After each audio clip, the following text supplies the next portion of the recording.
I'm totally normal about this book. It's only my second 5-star read of the year. The best way that I can describe this is if Brokeback Mountain took place in 1800s France against the backdrop of the French Revolution, and there were multi-generational werewolves. It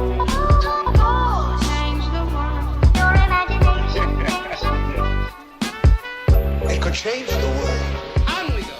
Hi, my name's Steph. Welcome back to Coffee Over Apples. If you want to get more content like this from me, consider liking, subscribing, and becoming a channel member at any level to get access to all of my book clubs, additional content, downloadable content, discords, all that jazz. This is going to be a raving, crying, trying not to cry as I talk about my favorite 5-star book of the year so far review. Currently, this is standing at number 1 for me, and I did not have any inkling of that going into it. Thank you so much to Tor Publishing for sending me an Arc of the Red Winter by Cameron Sullivan in exchange for a review, because I had a feeling it was going to be fun and interesting, but I didn't know how much this would hit me in the feelings. All right. I'm still want to cry just thinking about it. I just finished it this morning, and I sent, I'm going to post the picture I sent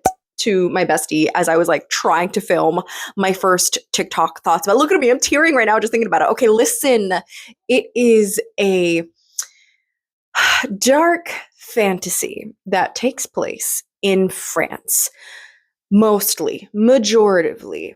We've got a couple different historical moments colliding here between the sparks of the French Revolution that are happening all around these characters, and following at its heart the legend of the werewolf, the beast of Gévaudan.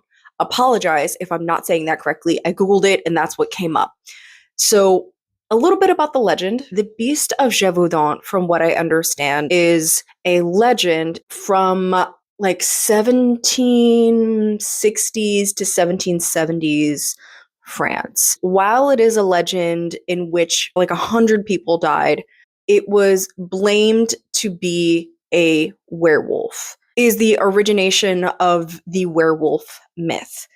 All we have to go off that are stories and illustrations, but the way that this takes that story and uses it as a catalyst for so much more, because this is exploring bisexuality and queerness during the Age of Enlightenment, as our main character, Sebastian, is this millennia old warlock, I'd say, because he has a demon counterpart who is a very old demon. He goes originally, I think, by his name Lariel, but in here he's called Sarmodel. And so Sebastian has made a name for himself as a professor who is skilled in many things, from medicine to carpentry to science. He's just skilled in so many things. And this story finds our main character at a time in history where religion and science are both having a seat at the dining table, while the people around them are clamoring for justice to fill their hungry bellies. And Cameron Sullivan, if I had not known that this was your debut, I would have never believed it, because this has taken a place as one of the best debut novels that I've ever read. It is 500 pages, a little above 500 pages, and in a rare turn of events, I would not cut anything out. I think this was the perfect length. I don't think it should have gone on any longer, but there's nothing in here that I think could have been edited down, and that is a feat, because I am a big fan of keeping things short, sweet, and call back in the editors. Put it to the chopping block and rip it to pieces, but this was perfect.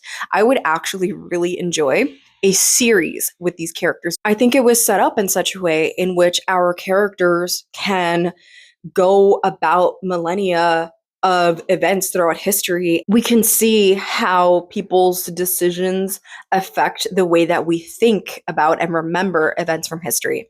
Now, aside from the French Revolution, we also are following events around Joan of Arc. We are following some events from Mesopotamia, and ancient Rome plays a strong part in this. Sebastian has another person in his crew named Livia, who is a succubus. I loved every single character in here because all of their voices were extremely distinct. They were fun. This was dark, and I found myself just cackling at the ridiculousness of the horrific scenes in here in which one person might be committing treasonous murder in one corner and someone else is having the life juice sucked out of them by their eggplant in another corner, and it is just magnificent. So Sebastian finds himself in Gévaudan, and he is helping with this beast situation as he comes across a group of soldiers and the baron or the duke of this land. I don't know what the correct term for it is. And his son, Antoine. Antoine is like the heir of this area who will eventually become duke. Now, Sebastian is perpetually, I would say, in the body of like a 20-something-year-old. This does become an issue because he is immortal so long as he has a relationship with the demon that is on his shoulders, who is also his lover in many ways. Antoine ends up helping Sebastian by bringing him into part of his hunting crew as they search for the beast that is terrorizing the countryside, and so commences their love story. And I am not kidding you when I say it's very Brokeback Mountain style, and I loved every second of it. It says on the back here that it is a devastating love story. That is not an understatement. It was devastating. I was devastated. I was in tears. And what's devastating about it is the way that it takes religion and the concept of angels and demons and plays with them, as in, no one is innocent. There is no righteousness.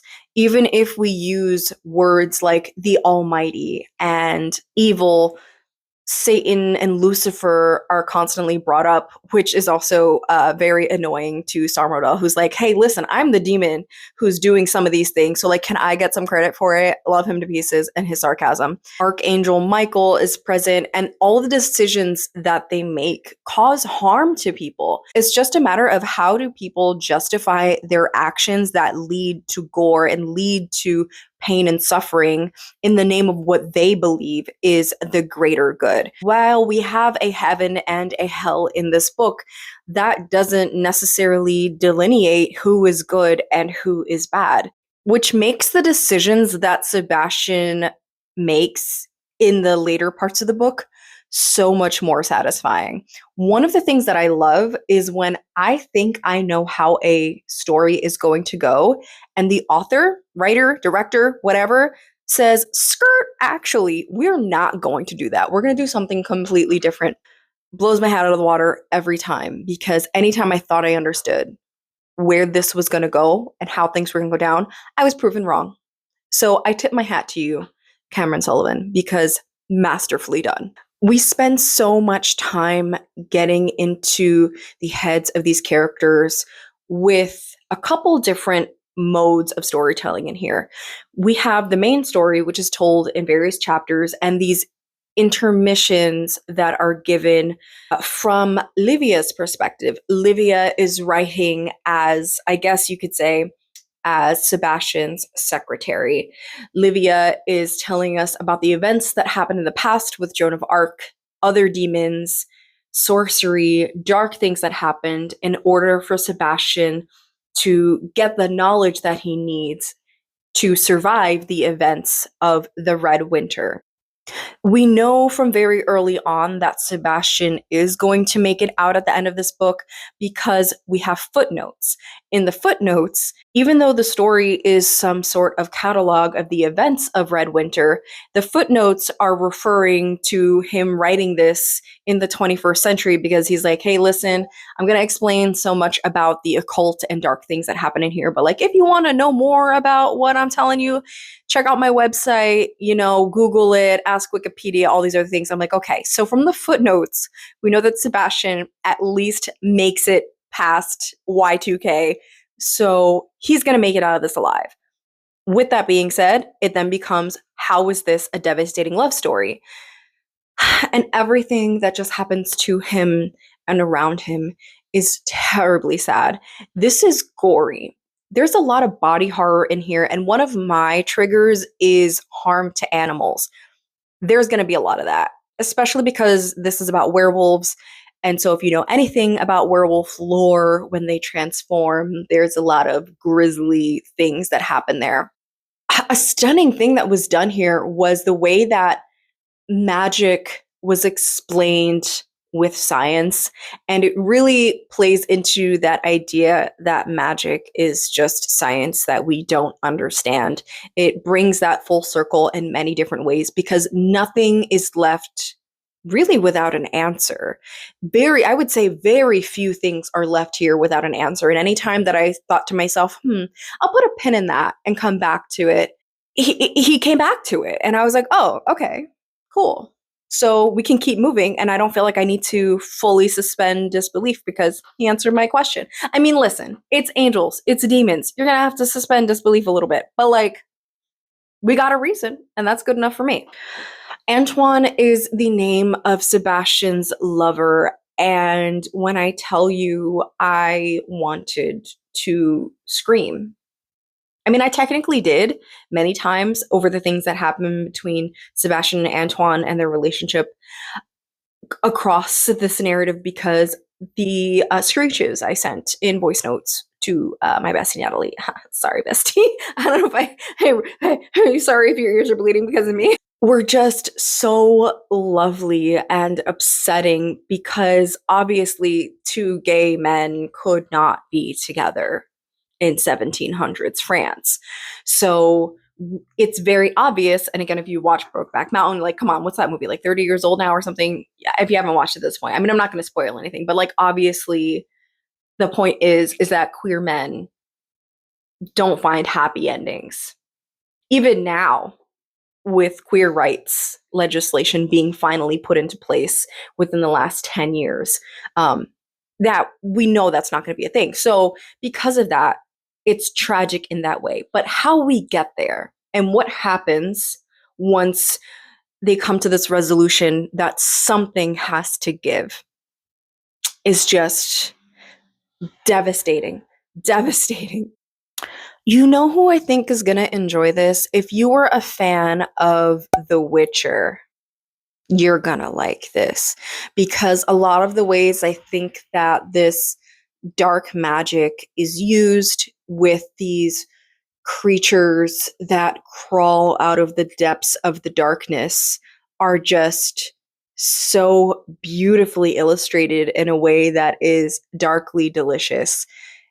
It's exactly my flavor of demon summoning, dark magic usury. Like, it was, if I was to ever, which I won't, I'm not a writer like that. Like, I don't ever see myself writing fantasy books. I barely ever read fantasy, which is why this currently being my number one book of the year and also a fantasy book being my favorite book of 2025 is very shocking.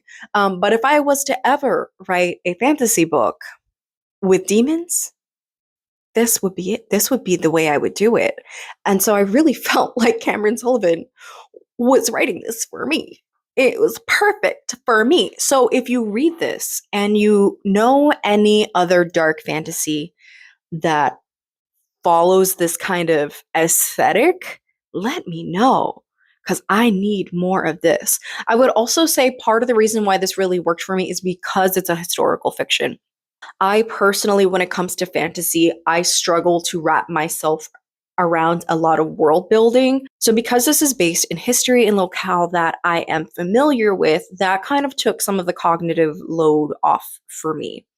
But alas, I don't know what else I can say about this that is non-spoilery, but that if you pick this up, bring a box of tissues, and I hope that you love this as much as I did. I will also say that this cover, okay, here's the thing.